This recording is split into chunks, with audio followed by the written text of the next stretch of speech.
जो लगा लो ना ज्यादा एजुकेट हो जाता है वो ज्यादा गलतियां करता है। तो मुझे लगता है खरड़ एक ऐसी जगह है ट्राई सिटी में जहाँ पे बहुत भिन्न भिन्न प्रकार के फेक डीलर्स हैं जो कि तबाह कर देते हैं। तो पहले मुझे ये बताओ कि फेक डीलर से बचा कैसे जाए। जो पार्क एरिया होता है, जो पार्क डिवाइड होते हैं, तो कल को उसकी वो किसके नाम पे जाती है और उसका कौन हिस्सेदार होता है और किसके? वो अगर हम किसी हाई राइज सोसाइटी की बात करें, वो बिल्डर अपने नाम ही रजिस्ट्री रखता है। डिकोली में 1-2 प्रोजेक्ट है ऐसे, मैं नाम नहीं लूंगा, जो बैठे हैं 10-10 साल से क्लाइंट परचेज करके कि हमें इस साल मिल जाएगा पोजीशन, इस साल मिल जाएगा। अब तो क्लाइंट्स भी पता है कि अब नहीं मिलना, बिल्डर लालच देता है कि आपको अभी कम रेट में मिलेगा, तैयार चीज आपको महंगी मिलेगी, तो आप महंगी बेच देना। अभी तैयार ही नहीं होगी तो बेचेगा क्या बंदा? तो ये सबसे बड़ा स्कैम है, जो मास स्कैम है जीरकपुर या चंडीगढ़ एरिया में हो रहा है प्री लॉन्च का। जो बिल्डर इसको स्कैम करते हैं वो तो बहुत अच्छा स्कैम कर लेते हैं इस चीज में। जिन्होंने डिलीवर करना ही है या जिनकी रेपुटेशन है जीरकपुर मार्केट में, वो इस चीज पे स्कैम भी नहीं करते। उनके साथ पुराने इन्वेस्टर्स भी जुड़े हैं। तो अगर स्कैम में लोग फंस गए तो फिर तो गवर्नमेंट का रूल आ जाता है, फिर आप इंडिविजुअल लेवल पे जाके बातचीत करके सोल्यूशन निकाल ही नहीं सकते।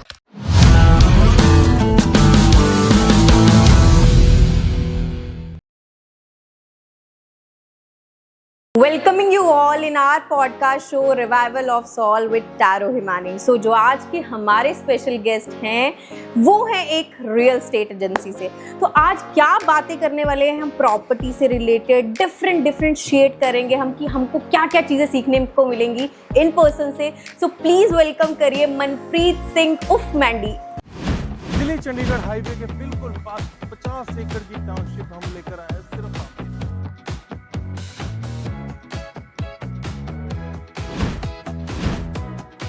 कैसे हो सर आप? Thank you ma'am, thank you. कैसे हो आप बताओ? बहुत बढ़िया जी, बहुत बढ़िया। कैसा लग रहा है हमारा? पहले मैं बता दूं सबको, भाई हमने इतने टाइम से पॉडकास्ट इसलिए नहीं कर रहे थे बिकॉज हमारा न्यू सेटअप तैयार होगा। तो यस, न्यू सेटअप में न्यू गेस्ट मैंडी। कैसे हो सर आप बताओ? बहुत बढ़िया मैम, बहुत बढ़िया। सही चल रहा है? बिल्कुल, सेटअप बहुत प्यारा है आपका। अच्छा है, बिल्कुल जी।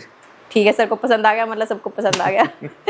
चलो आप मुझे पहले तो यही बताओ। देखो यार, आप पहले तो मैं बोलूँ सर बहुत यंग हैं और उन्होंने इतने यंग एज में इतनी अच्छी प्रॉपर्टी डीलिंग के साथ साथ रियल स्टेट में इतनी बढ़िया जगह बना ली है। तो पहले मैं आपसे यही पूछूंगी, हम यंगस्टर्स ये सोचते हैं कि हमें डॉक्टर बनना है, इंजीनियर बनना है, मतलब काफ़ी चीज़ों का हमने बिजनेस करना है, बट आपने इस लाइन में ही क्यों सोचा कि हमें रियल स्टेट में ही जाना है? देखो, इसके 2 रीज़न है। एक, पहले मैं आपको पर्सनल रीज़न बता देता हूँ। पर्सनल रीज़न ये है, मैं 10th-12th में होऊंगा, मेरे घर वालों ने एक इन्वेस्टमेंट करी थी, अच्छी प्रॉपर्टी ली थी अपना पंचकुला साइड। तो हुआ क्या, इन्होंने पेमेंट दे दी, बयाना बुना कर दिया, रजिस्ट्री का टाइम आने वाला था। उसी समय जिस प्रॉपर्टी का ओनर था उसका ब्रदर आ गया और उन दोनों के नाम प्रॉपर्टी थी, उसने डिनाई कर दिया। अच्छा। तो उस समय हमारा बहुत लॉस हुआ।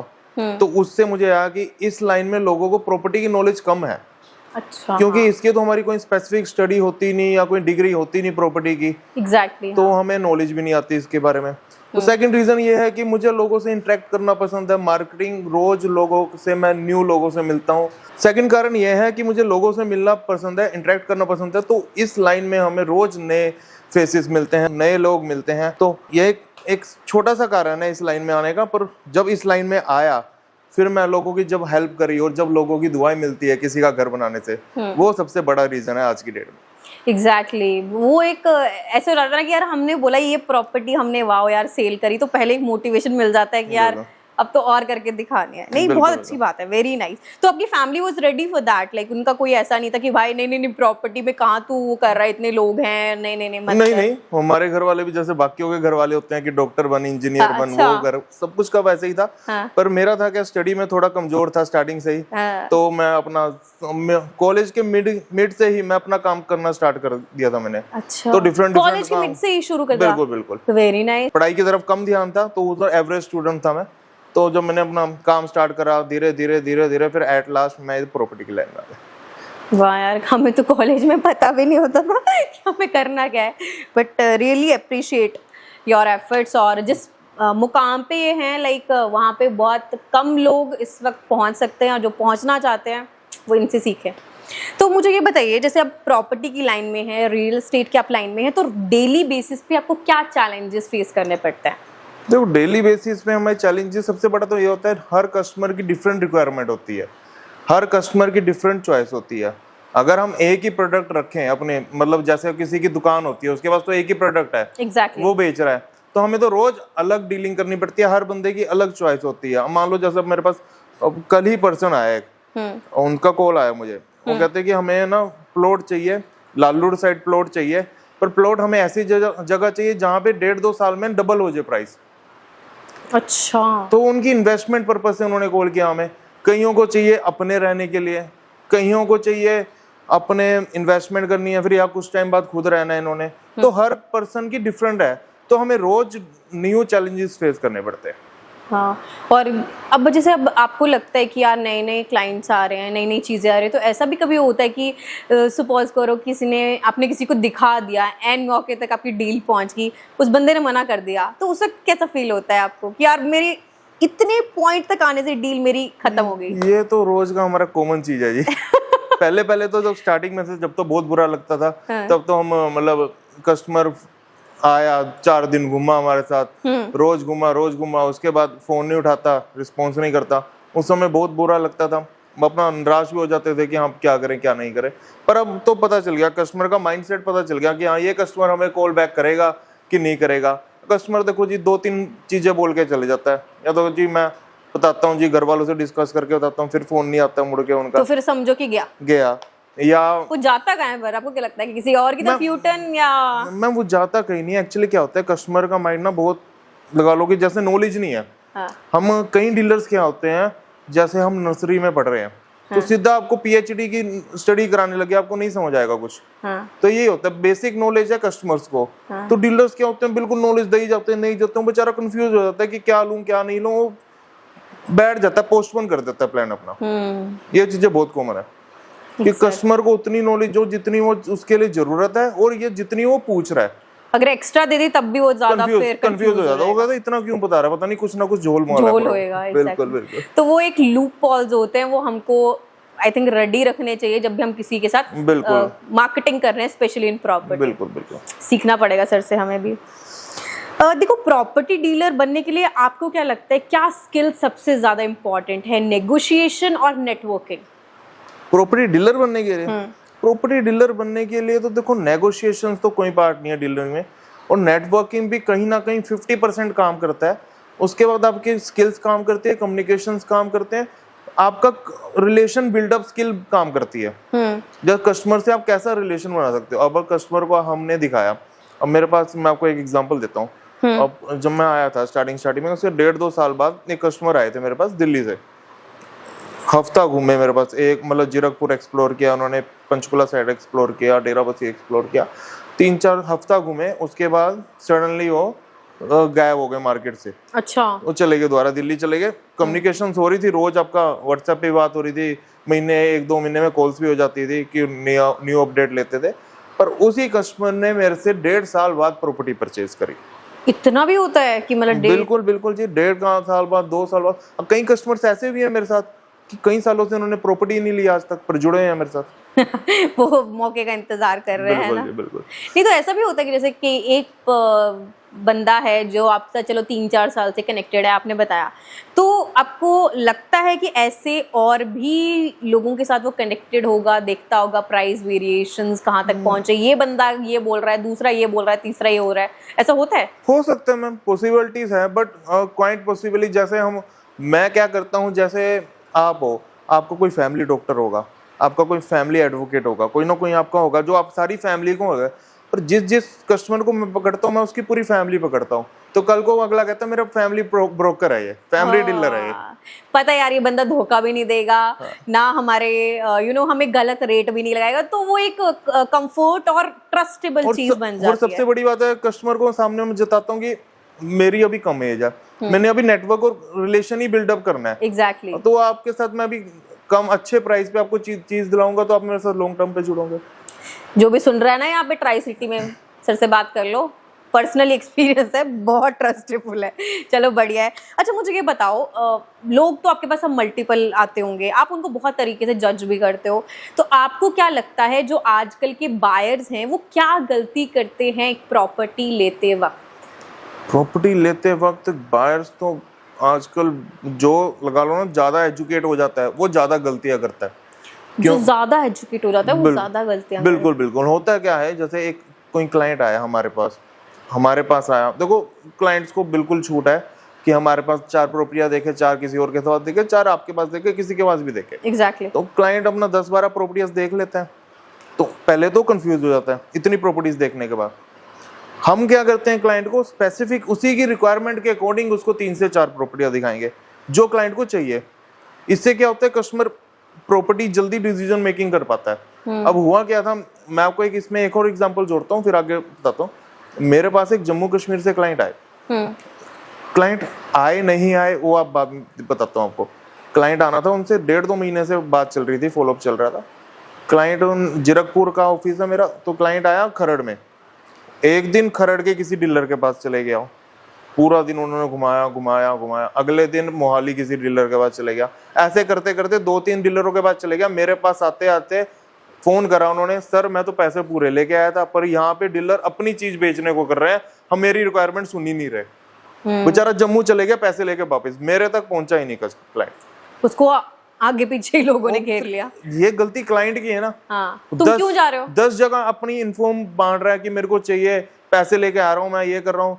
अगर किसी डीलर को, बिल्डर को पता चल गया आपकी जेब में पैसे हैं, फिर कोई डीलर, कोई ब्रोकर आपको छोड़ेगा नहीं। ये मार्केट ऐसी है। अच्छा। डीलर आपको छोड़ेगा नहीं जब तक चिपका ही देगा वो, कुछ ना कुछ चिपका देगा, आपको बना देगा, पर आपकी रिक्वायरमेंट भी नहीं होगी। कई बार क्लाइंट्स लेने के बाद रिग्रेट करते हैं, कई बार पहले कर लेते हैं। पर और इसमें दूसरी गलती है, क्लाइंट ना डॉक्यूमेंटेशन नहीं चेक करता। अब अगर हम बैंक से लोन लें तो बैंक तो फिर सारी फॉर्मेलिटी डॉक्यूमेंटेशन चेक कर लेता है। अगर कोई क्लाइंट के पास सारी पेमेंट खुद रेडी हो तो क्लाइंट क्या करता है, 3-4 हज़ार का खर्चा होएगा। प्रॉपर्टी डॉक्यूमेंट्स होते हैं जिसमें 2-3 डॉक्यूमेंटेशन आते हैं, बारमुख, जमाबंदी, ये वो, जिसमें आप प्रॉपर्टी का लीगल सारा चेक हो जाता है। भाई कस्टमर सोचता है मैं लाखों करोड़ों लगा रहा हूँ, 3-4 हज़ार मैं क्यों खर्चूं? 3-4 हज़ार के चक्कर में आपकी प्रॉपर्टी तो लीगलाइज हो जाएगी, पता चल जाएगा आपको। ये 2-3 गलतियां बहुत हैं कस्टमरों की इसमें। मतलब मेन कस्टमर को भी समझना चाहिए कि भाई थोड़ा सोच के समझ के ही इन चीज़ों पे चला जाए, बिकॉज प्रॉपर्टी मुझे लगता है ऐसी चीज़ है जो हमारी बहुत बड़ी इन्वेस्टमेंट होती है, चाहे वो गाड़ी हो, चाहे कुछ भी ले रहे हैं हम, उससे सबसे बड़ी इन्वेस्टमेंट प्रॉपर्टी होती है। बहुत सोच समझ के और एक अच्छे इंसान से जुड़े, तभी आई थिंक हम एक सेफ जगह पे हैं, है ना। अभी आपने बात करी खरड़ मोहाली वाले डीलर्स की। मेरा तो मैंने आपको पहले भी बताया था एक बार आप जब मेरे को मिले थे कि हमारा पैसा वैसा बहुत फंसा है ना। तो मुझे लगता है खरड़ एक ऐसी जगह है ट्राई सिटी में जहाँ पे बहुत भिन्न भिन्न प्रकार के फेक डीलर्स हैं जो कि तबाह कर देते हैं। तो पहले मुझे ये बताओ कि फेक डीलर से बचा कैसे जाए, बिकॉज हम कैसे पहचाने कि भाई ये बंदा सच्चा है और वो झूठा है, कैसे पता चलेगा? नहीं, इसमें भी गलती कस्टमर्स की ही है। हम बेवकूफ हैं। नहीं, गलती कस्टमर्स की इसलिए क्यों फंसते हैं हम? हाँ, नहीं तो पता कैसे चले, आप बताओ हमें कैसे as a customer point of view हमें क्या जज करना चाहिए कि ये बंदा सही बोल रहा है और ये गलत है? मैं बताता हूँ। अब देखो जी, मैं डीलर हूँ या कोई दूसरा डीलर है, गलती मेरे से भी हो सकती है, गलत जगह मैं भी फंसा सकता हूँ क्लाइंट को, गलत जगह कोई डीलर दूसरा भी फंसा सकता है। सारे डीलर गलत नहीं होते, सारे कस्टमर्स गलत नहीं होते। होता क्या है, वही जो आपको मैंने पुराने क्वेश्चन में बताया कि जैसे प्रॉपर्टी बाय करने जाए कस्टमर और खरड़ साइड क्या होता है, कस्टमर सारे आसपास रिलेटेड विलेजेस से हैं, कोई हिमाचल के विलेजेस से हैं, कस्टमर कम एजुकेटेड है।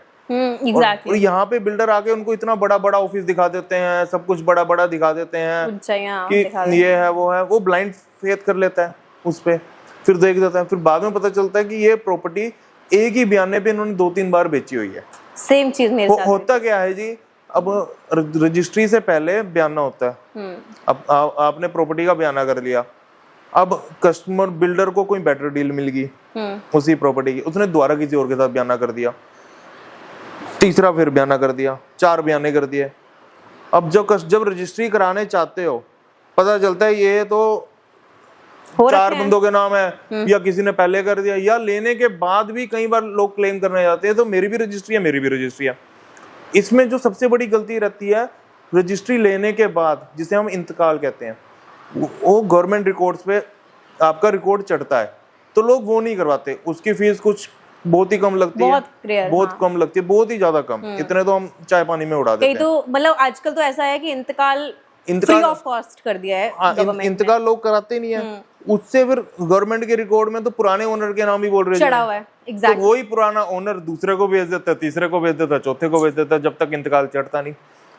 सबसे और अगर main सपोज करो अभी 2-4 बंदों के, जैसे आपने बताया, एक ही प्रॉपर्टी पे रजिस्ट्री हुई है, जो पहला वाला पर्सन था उसने अपना इंतकाल चढ़ा रखा है, और जिसकी 4 की रजिस्ट्री हुई, तो जिसका इंतकाल में नाम होगा मतलब वो प्रॉपर्टी सिर्फ उस पर्सन की है। बिल्कुल बिल्कुल, जिसका आपका इंतकाल पे नाम होगा, गवर्नमेंट की नजर में उसकी नाम प्रॉपर्टी है। रजिस्ट्री का इतना खर्चा वैलिड नहीं है जब तक आपका इंतकाल का खर्चा या इंतकाल की फीस दे के आप इंतकाल ना करवा लो। तो सबसे ज्यादा जरूरी है भाई प्रॉपर्टी खरीदने के बाद इंतकाल कराना, इज लाइक कि भाई पुरानी प्रॉपर्टी का भी लेटेस्ट फर्द, लेटेस्ट इंतकाल, जमाबंदी और बारमुक्त और कुछ और डॉक्यूमेंट्स हैं, जो सारे चेक करो, जिसके आपको प्रॉपर्टी की लीगल वैल्यू पता चलेगी। ये आपने बहुत बड़ा और अच्छा पॉइंट बताया, because without that property is zero, मतलब बिल्कुल जीरो। तो हमने भी कुछ टाइम पहले कराया। चलो अच्छा है, हमने किसी ने गाइड किया, नहीं तो हमें नहीं पता था भाई इन सब चीज़ों के बारे में। गुड, चलो ऐसे ही सीखेंगे हम भी, है ना। तो ठीक है, अब इन चीज़ों का तो चलो हमें पता चल गया कि प्रॉपर्टी जब खरीदते हैं तो इन चीज़ों का ध्यान रखना है, फेक डीलर से कैसे बचना है। अब आप मेरे को थोड़ा इसमें क्लैरिटी दीजिए। काफ़ी लोगों का माइंडसेट बड़ा कन्फ्यूजन होता है कि हमें इन्वेस्टमेंट करनी है तो फ्लैट में करें, प्लॉट्स में करें, या डायरेक्ट विलाज में करें। So what is good as per customer point of view? हम ये हर किसी की अपनी रिक्वायरमेंट है। इसमें तीनों ही अपनी कैटेगरी में अलग अलग इनकी वैल्यू रखते हैं। मतलब हम शुरू फ्लैट से करते हैं। वैसे जीरकपुर फ्लैट बेस्ड मार्केट है सारी। इसमें सारे आपको फ्लैट दिखेंगे, नियर बाय लोकेशन पे आपको कोठिया या विलास बहुत कम दिखेंगे। तो फ्लैट्स में क्या होता है, आपकी सिक्योरिटी डबल होगी। आपके जो अगर आप कहीं अब्रॉड भी जा रहे हो, कहीं बाहर जा रहे हो, तो अगर महीना 2 महीना भी बंद है फ्लैट, आपको टेंशन नहीं है। और यही चीज अगर कोठियों में जाओ तो कोठियों में आपको ये सिक्योरिटी नहीं मिलेगी ओपन एरिया में। अगर कोई किसी को पसंद है कोठी, तो वो उसमें पता होता है उनको कि हमारे पुराने बुजुर्ग हैं या पुराना कोई ना कोई घर पे होगा। एग्जैक्टली। वो लोग कोठिया प्रेफर करते हैं, वो लोग प्लॉट भी प्रेफर करते हैं। तो हर किसी की अपनी अलग चॉइस हो जाती है। तो ये डिपेंड करता है। जैसे पंचकुला, मोहाली सारी कोठिया प्लॉट बेस्ड मार्केट है, उधर लोग फ्लैट बहुत कम बाय करते हैं। जीरकपुर में सारे फ्लैट्स बाय करते हैं। ये डिपेंड करता है अपॉन टू पर्सन पर्सन की नीड क्या है।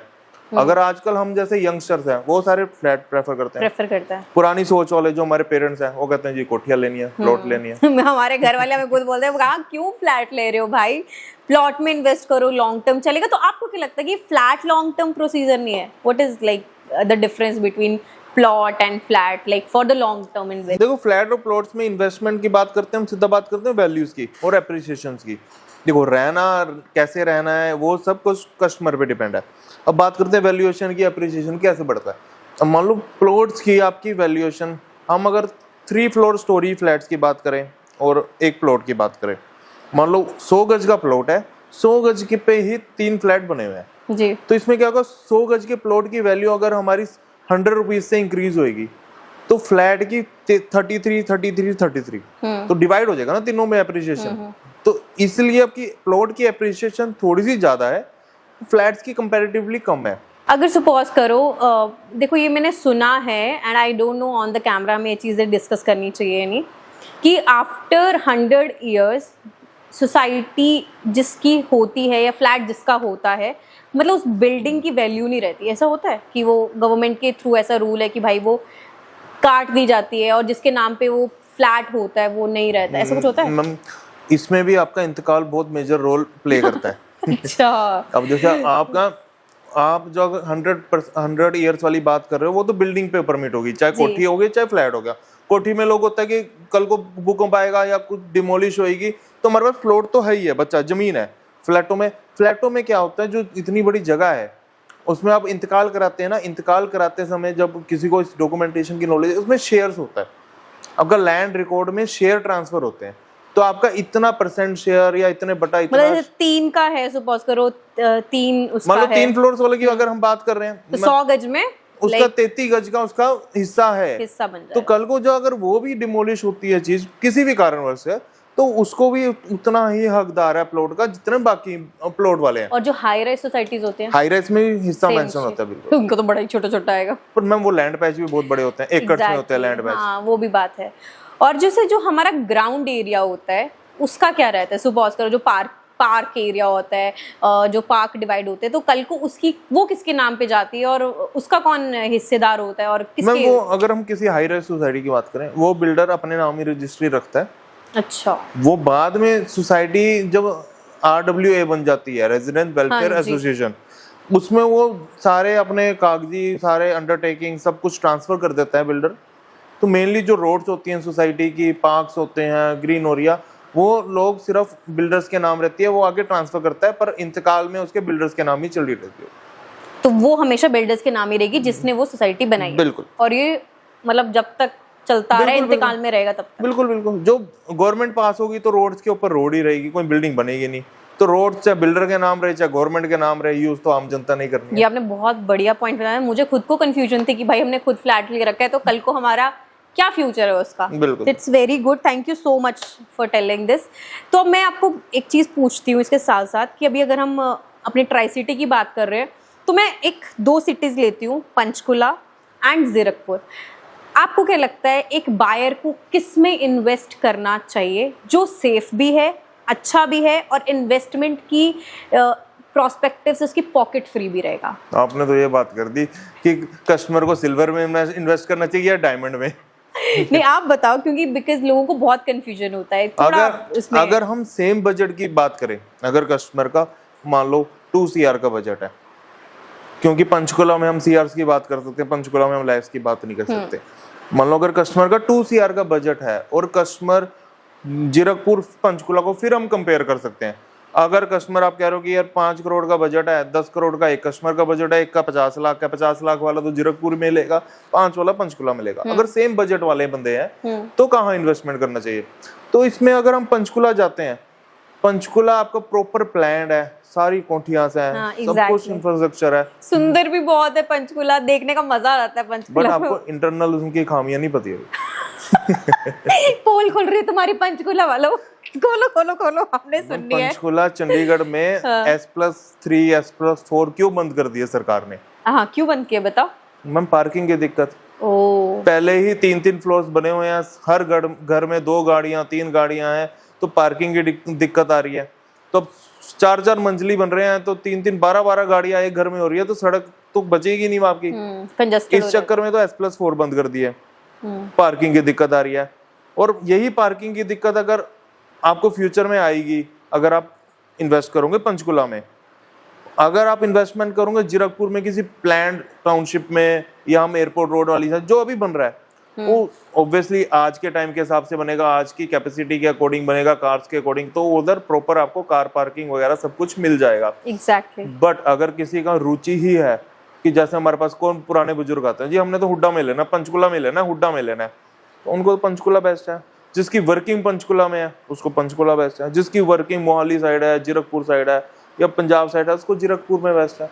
तो अकॉर्डिंग टू कस्टमर आपका हर चीज आपकी डिवाइड हो सकती है। देखो जी, डीलर एक ऐसी कैटेगरी है, आपको सामने अगर प्लॉट पड़ा ना, इसी को आपको प्लॉट को डायमंड बता के भी बेच सकते हैं, इसी प्लॉट को आप कचरा बता के कैंसिल भी करवा सकती है। बच के रहो, इसके लिए बोलते हैं सही बंदा चूज करो प्रॉपर्टी खरीदने के लिए, वेरी इंपॉर्टेंट। जीरकपुर फ्लैट्स या मोहाली फ्लैट्स, रीसेल वैल्यू किसकी ज्यादा है? हम रीसेल वैल्यू कैसे जज होती है? रीसेल वैल्यू जज होती है एरिया की डेवलपमेंट के हिसाब से। अब 2 चीज होती है, या तो एरिया डेवलप्ड होता है या डेवलपिंग चल रही होती है। ठीक है जी, मोहाली आपका ऑलमोस्ट डेवलप्ड एरिया है, मतलब ऑलमोस्ट ऑक्युपाइड है, जो मोहाली एक्सटेंशन है वो बढ़ रहा है अब, तो ओल्ड मोहाली डेवलप्ड है। जीरकपुर क्या है, ओल्ड जीरकपुर तो जैसे तैसे बसा हुआ, अब न्यू जीरकपुर है, सारा बन रहा है डेवलपिंग स्टेज पे, हर तरह का ब्रांड्स आ रहा है यहाँ पे, हर तरह की कंपनी आ रही है, एयरपोर्ट कनेक्टिविटी आ रही है, तो आपका डेवलपिंग स्टेज पे है जीरकपुर और डेवलप्ड स्टेज पे है मोहाली। तो जहां डेवलपिंग स्टेज है, आज जो रेट है डेवलप होने के बाद वो अप्रिशिएट करेगा ही करेगा। तो आपका इसका आंसर है कि जीरकपुर में अगर इन्वेस्टमेंट करोगे आने वाले टाइम में, यहाँ पे आपको अप्रिशिएशन मिलेगी मिलेगी। नाइस, अच्छा है, हम तो खुद भी वहीं पे। और पर मैंने देखा है कि जीरकपुर बहुत तेजी से डेवलप हो रहा है ना? और बिल्कुल जी, तो जिसने प्रॉपर्टी खरीदनी है भाई खरीद लो, उसके बाद टाइम नहीं मिलने वाला। तो मैंने देखा है जीरकपुर से भी कई लोग ना देराबसी की तरफ भी मूव ऑन होते हैं, तो इट्स गुड कि हम देराबसी में भी प्रॉपर्टी खरीदें या कुछ चीजें लें। अब जीरकपुर ऐसा अप्रिशिएट हो चुका है कि इसके रेट्स हायर साइड हो चुके हैं अब जीरकपुर हाँ, जो आम इंसान है अब वो थोड़ा लोअर मिडिल क्लास यहाँ पे परचेज नहीं कर पा रहा। जो एग्जैक्टली। प्लॉट्स के रेट हैं, जो कोठियों के रेट हैं, जो फ्लैट्स के रेट हैं, तो वो टूवर्ड्स अब डेराबस्सी डेवलप हो रहे हैं। अब डेराबस्सी भी डेवलप होना शुरू हो गया इस चक्कर में। अब लोग परचेज कर रहे हैं डेराबस्सी। अब डेराबस्सी भी जो 2 साल पहले रेट थे ऑलमोस्ट आज उधर डबल हो चुका है। डेराबस्सी भी रेट डबल हो चुके हैं। अरे पर डेराबस्सी में गई हूँ, वो भी बहुत डेवलप्ड सिटी है और डेवलप हो भी रही है, तो आई थिंक वहाँ पे भी अगर हम इन्वेस्टमेंट करें तो डेराबस्सी कहाँ रहा मैम? सारे फ्लाईओवर्स तो आपके चंडीगढ़ से लेके जीरकपुर, डेराबस्सी आपको हार्डली 5 मिनट लगने हैं। अगर चंडीगढ़ से आप जीरकपुर आते हो डेराबस्सी पहुंचते हो। एग्जैक्टली। सारे हाईवेज आ चुके हैं, तो डेराबस्सी तो जीरकपुर का पार्ट ही बन गया। एग्जैक्टली। तो अगर जीरकपुर डेवलप हो रहा है, डेराबस्सी डेवलप हो रहा है, तो अब सारे बिल्डर्स भी, बड़े बिल्डर्स भी डेराबस्सी चले गए हैं। मतलब डेराबस्सी भी हमें इन्वेस्ट करने का सोचना चाहिए। अब देखो ना मैम, अगर बायर को मुश्किल हो रही है यहाँ पे परचेज करने, जो बिल्डर्स हैं वो भी तो जमीन परचेज ही करते हैं। एग्जैक्टली। तो उनको भी तो यहाँ कॉस्टली मिलेगी, तो वो अब डेराबस्सी परचेज कर रहे हैं। अब लोग उससे भी आगे जा रहे हैं। अच्छा, डेराबस्सी से भी आगे? नहीं, ठीक है, बढ़िया है। अब तो हमें भी सोचना चाहिए भाई, जो लोग नहीं कर पाते इन्वेस्ट जीरकपुर, मोहाली, वो एक बार डेराबस्सी जरूर जाओ। उनको I think perfect location and I think budget friendly चीजें वहां मिल जाएगी। और सबसे बढ़िया बात कनेक्टिविटी। पहले हम लगते थे डेराबस्सी में 15-20 मिनट 25 मिनट लग जाएंगे। अब तो सिर्फ 5 मिनट का रह गया अगर ट्रैफिक ना हो। एग्जैक्टली, वो सबसे बड़ी बात होती है। और अच्छा मुझे ये बताइए, अब खरड़, जीरकपुर, मतलब कहीं भी आप देख लो, फेक अगर हमें वेरीफाई चीजें देखनी हो कि ये फेक हमें वेरिफिकेशन दे रहा है चीजों की, तो वो हम कैसे जज करें? फेक वेरिफिकेशन का मतलब क्वेश्चन मैं समझा नहीं आपका। लाइक सपोज करो हमको उसने बता दिया कि ये आपके लूप होल्स रहेंगे, ये चीजें आपको करने पड़ेंगी, तो उनको जज कैसे करें कि बंदा सही? आप कहना चाह रहे हो कि अगर फेक डीलर्स को कैसे जज करें या फेक बिल्डर्स को कैसे जज करें? Project specially. अब बिल्डर्स और प्रोजेक्ट बस ही। पहले अगर हम प्रोजेक्ट की बात करते हैं, हम देखो जी, प्रोजेक्ट की 2 सिचुएशंस है। या तो नया बिल्डर होगा या पुराना बिल्डर होगा। ट्राई करो आप पुराने बिल्डर्स के साथ ही इन्वेस्टमेंट करो, क्योंकि ऑलरेडी उनके डिलीवर्ड प्रोजेक्ट हैं, उनकी कंस्ट्रक्शन क्वालिटी, उनका फेथ वैल्यू थोड़ा अपर साइड है। न्यू बिल्डर्स की अब पता नहीं कैपेसिटी है नहीं है, इतने फ्लैट डिलीवर कर पाएगा नहीं कर पाएगा। दूसरी बात, उनकी आप प्रोफाइल चेक करो। अगर न्यू बिल्डर भी है तो उनका बैकग्राउंड चेक करो। तो आपको बैकग्राउंड चेक करो कि बैकग्राउंड कैसा है इसका, इसकी कंपनी किस बैकग्राउंड से आ रहा है, इन्वेस्टमेंट है भी है कि नहीं, या सिर्फ एक डमी फेस है। हाँ, इस लाइन में एक डमी फेस का बहुत रोल आता है। अब बिल्डर्स कुछ होते हैं डमी फेस। अब कल को ला रहा मेरे जैसा किसी को डमी फेस बना दे कि अभी न्यू बिल्डर आ रहा है, पीछे इन्वेस्टमेंट होती है ब्लैक मार्केटिंग की, और या किसी मंत्री की या किसी और बंदों की, जिनकी इन्वेस्टमेंट होती है एक डमी फेस आगे रख देते हो। तो आप उनसे बचो, क्योंकि 5 साल बाद सरकार चेंज होएगी, मंत्री रहेगा नहीं रहेगा, पैसा रहेगा नहीं, प्रोजेक्ट बनेगा कि नहीं बनेगा, कुछ नहीं पता। अच्छा हाँ, ये भी बहुत चीजें वेरीफाई करती हैं भाई। और दूसरी बात, इसके बाद आप डॉक्यूमेंटेशन में, एक तो आपका इंतकाल आ गया, वो वेरीफाई करना ही करना है आपको। exactly. उसके बाद आपको सारे, और कोशिश करो कि कंस्ट्रक्शन होने के बाद नियर पोजीशन या रेडी टू मूव इन में बाय करो। जो अगर लोग लालच के चक्कर में, डीलर्स क्या करते हैं, सर अभी ले लो, 2 साल बाद इसका रेट बढ़ जाएगा जब तक आप रहने वाले होंगे, अभी इतनी पेमेंट करो, 25% करो, 20% करो। उसमें क्या होता है, लोग बिना डॉक्यूमेंटेशन अप्रूवल से पहले परचेज कर लेते हैं। हाँ, ये मैंने बहुत देखा है कि आप बाद में पोजीशन है 2-3 साल बाद उसमें रेरा, CLU वगैरह जो बिल्डर्स की तरफ, जो गवर्नमेंट की तरफ से बिल्डर्स को अप्रूवल्स आनी होती है, उससे पहले ही लोग परचेज कर लेते हैं। जो नॉन बिल्डर है, जो पुराना बिल्डर है, चलो उस पे परचेज कर लिया उनके पुराने इन्वेस्टरों ने, कोई बात नहीं। जो न्यू बिल्डर्स है, अभी तो अप्रूवल्स आने हैं 6 महीने, साल, 2 साल, अब पहले ही बिल्डर्स को 25% दे के रखे, आपका पैसा भी ब्लॉक हो गया। उसके बाद रेट बढ़ना है, पोजीशन मिलना नहीं बनना, तो इसी के बाद जब बल्क आपके स्कैम होते हैं कि पूरा बिल्डर ही भाग गया, इतने पैसे लेके भाग गया। मैंने एक वीडियो देखी थी, आई थिंक दिल्ली की थी वो वीडियो, पता नहीं कहाँ की थी, जिसमें एक मतलब मल्टीपल इतने हाई क्लास लोग, उन्होंने पहले इन्वेस्ट कर दिया है किसी बिल्डिंग में, मैं नाम नहीं लूंगी, बहुत बड़े बिल्डर्स है वो।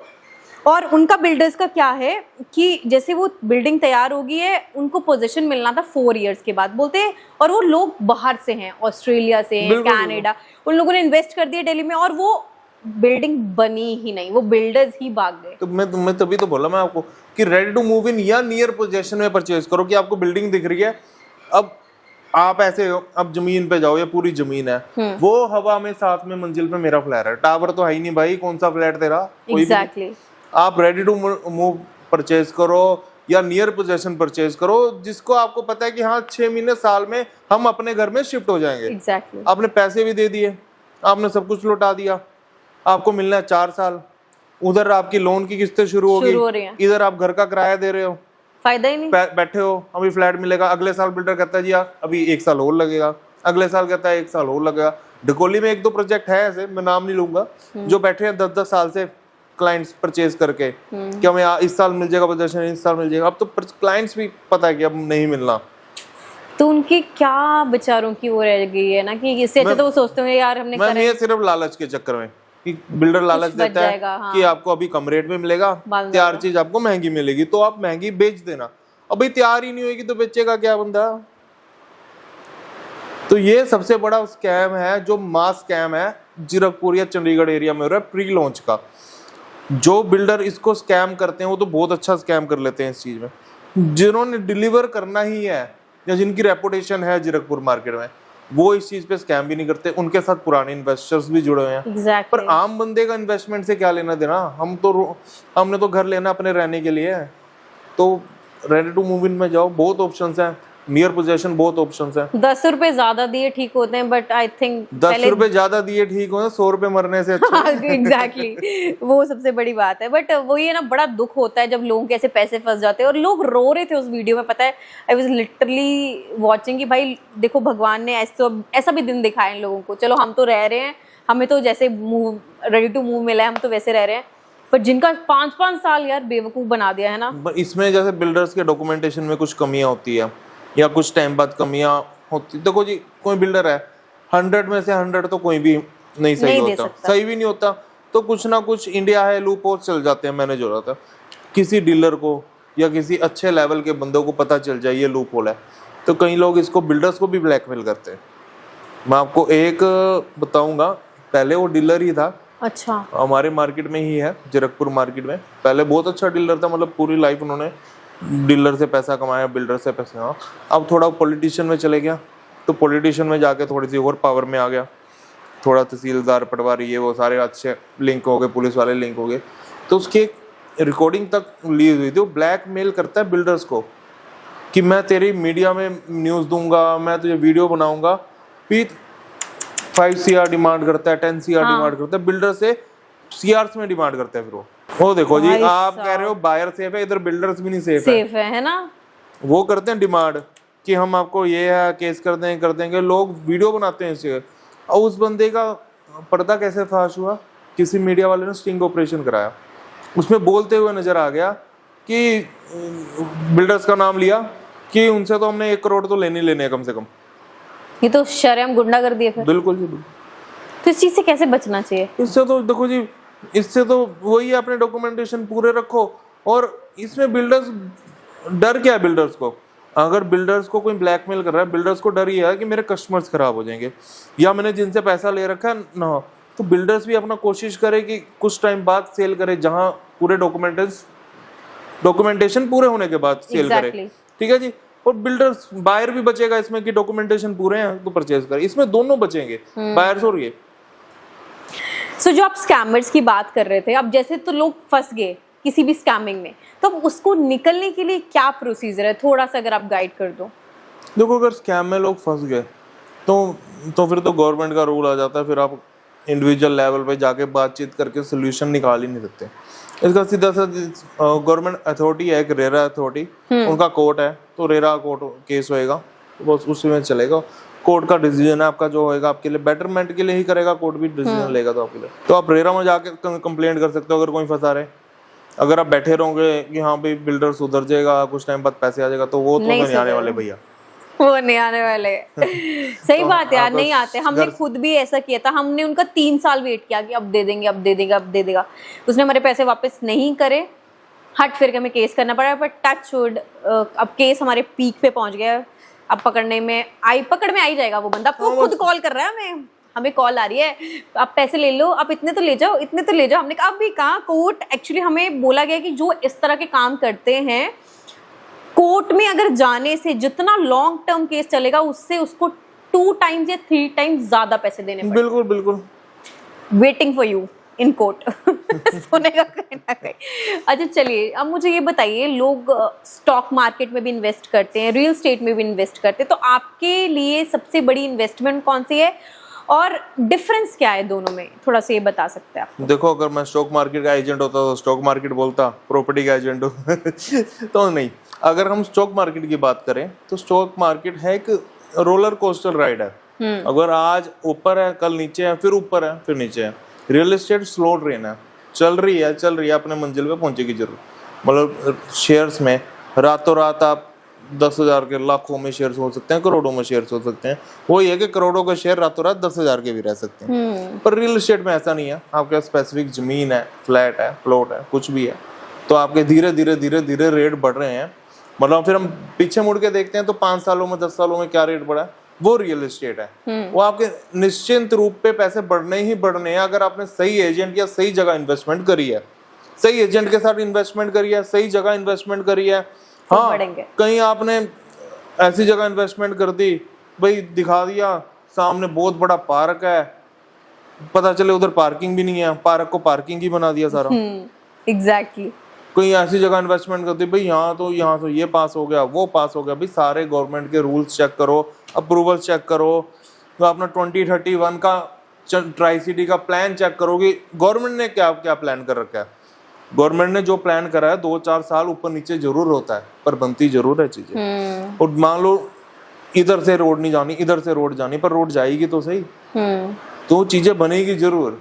तो आप गवर्नमेंट का प्लान चेक करो, तब इन्वेस्टमेंट करो। स्लो ट्रेन में आपको हमेशा फायदा होगा। राइट तो आपको इंजॉयमेंट दे के बाद में उतार देगी, बाद में आपके पास वही पैसे बचेंगे जो आप घर से लेके आए होंगे। जीरो भी होता है कई बार तो। जीरो भी होता है। चलिए, सो अभी हम एक क्विक रैपिड फायर राउंड करेंगे, आपको 1 वर्ड में उनके आंसर देना है। प्लॉट या फ्लैट, आपका फर्स्ट चॉइस क्या है? मेरा फ्लैट। लोकेशन या बजट, क्या ज्यादा फायदा किस में होएगा, मतलब इंपॉर्टेंट क्या है? लोकेशन। सबसे बड़ी मिस्टेक जो लोग प्रॉपर्टी खरीदते वक्त करते हैं? लीगल चेक नहीं करते। स्कैम ज्यादा होता किस में है, प्लॉट्स में होता है या फ्लैट्स में होता है? फ्लैट्स में ज्यादा होता है। फ्लैट्स में ज्यादा होता है। आजकल का सबसे बड़ा ट्रेंडिंग स्कैम टेक्निक क्या है? Pre launch. Pre launch. Property के प्राइसेस इंडिया में आगे और ऊपर जाएंगे या डाउन जाएंगे? इंडिया में तो बढ़ेंगे जी, अभी डेवलपिंग स्टेज पे कंट्री है हमारी, तो बढ़ेंगे। प्रॉपर्टी लेने से पहले एक चीज तो जरूरी चेक करनी चाहिए, वही उनके डॉक्यूमेंट चेक करो। जो ओनर है, जिसके नाम पे डॉक्यूमेंट्स है, वो ओनर आपके साथ बैठा है कि नहीं, वो डील कर रहा है कि नहीं, या कोई और तो नहीं ओनर बन के आपसे डील कर रहा। ओ, ये भी देखना पड़ता है ना। बिल्कुल। बायर के लिए सबसे बड़ी दिक्कत क्या है? ईएमआई, रजिस्ट्री चार्जेस, क्या दिक्कत रहती है? ईएमआई दिक्कत रहती है बेसिकली बायर्स के लिए। रजिस्ट्री तो हो ही जाती है, और रजिस्ट्री बंदा एक बार में करा लेता है, वन शॉट कराता है। एवरी मंथ तो ईएमआई कटनी है, तो 20 साल तक कटनी है, तो हर साल मेंटेन करना उस ईएमआई को बहुत मुश्किल इंपॉर्टेंट रहता है। अच्छा, अब थैंक यू सो मच, आपने बहुत हमें मतलब बहुत कुछ सीखने को मिला। मतलब प्रॉपर्टी में आई थिंक मुझे भी ऐसा लगता था कि अगर नॉलेज नहीं है तो बाय भी नहीं करनी चाहिए। तो मैं आपसे बस एक जाते जाते एक आपसे सजेशन लेना चाहूँगी, जो आप हमारे ऑडियंस को बता दो, ट्राई सिटी या कहाँ से भी लोग देख रहे हैं, कि उनको एक क्या गाइडेंस मिलनी चाहिए ताकि वो प्रॉपर्टी इन्वेस्ट करते वक्त ये चीज़ों का ध्यान दें। देखो, गाइडेंस की वही बात होगी। अगर कोई आपका क्लाइंट नर्सरी में है या फर्स्ट में है, 10th में है, मतलब अकॉर्डिंग टू नॉलेज। अगर किसी को प्रॉपर्टी के रिगार्डिंग कम नॉलेज है, ज़्यादा नॉलेज है या बहुत ज़्यादा नॉलेज है, हमें उसी अकॉर्डिंग क्लाइंट को अपनी नॉलेज गाइड कर सकते हैं। मान लो मैं एक मेडिकल को अगर हम बात करें, तो क्लाइंट को सबसे पहले तो आपको देखना चाहिए प्रॉपर्टी के डॉक्यूमेंट्स, आपका लोन हो सकता है कि नहीं, कौन कौन से बैंक से अप्रूव्ड है, आपके अप्रूवल गवर्नमेंट कौन कौन से अप्रूवल कर रखे हैं, कौन कौन सी अथॉरिटी ने अप्रूव कर रखा है। अगर गवर्नमेंट नहीं अप्रूवल हो बैंक का, तो फिर क्या मतलब होता है उसका? मतलब क्या होगा कि आपका गवर्नमेंट में भी एक लोकल अथॉरिटी होगी जो होगी एमसी, एक आपकी होगी जो बनी ही रियल एस्टेट के लिए हुई है, रेरा। अच्छा, अगर चीज रेरा अप्रूव्ड है, फिर तो उसने सारी डॉक्यूमेंटेशन सब कुछ ऑलरेडी करने के बाद रेरा में अप्रूव्ड हुई है चीज, तो वो डॉक्यूमेंट कर देगा। और भी बहुत चीजें, ये चीज बताएगा कौन आपको? बिल्कुल आपको वो बताएगा जो आपके लिए सही एजेंट होगा, सही रियल एस्टेट एजेंट होगा, या कोई चाचा मामा कोई ऐसा। कई बंदे सोचते हैं यार मेरे चाचा ने लिया है, इसको नॉलेज होगी, 2 प्लॉट देखने के बाद तो इससे ले लेता हूँ।